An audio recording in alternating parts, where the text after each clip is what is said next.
Bali dito kami guys, table number 5 kami. Ito na lang po. Chang, dito ka Chang. Ay, dito ka. Dito ka na lang, Josh. Oo. Ito yung pwesto namin. Table number 5.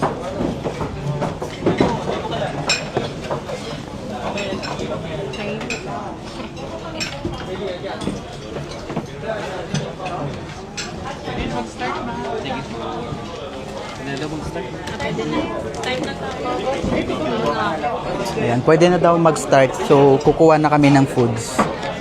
Ito. Anli yan. Ayan, madami silang food. Meron din silang fruits. Ayan. Mga panghimagas. Meron din. Ayan. Bali, pipila na rin ako para makakuha na ako ng food. Ito lang yung food guys na kinuha ko. Ang dami na. Then, ayan. Kumuha na rin sila ng foods. Ayan. Ayan yung foods nila. Then, ayan pa. Ayan. Bali, kakain na muna kami.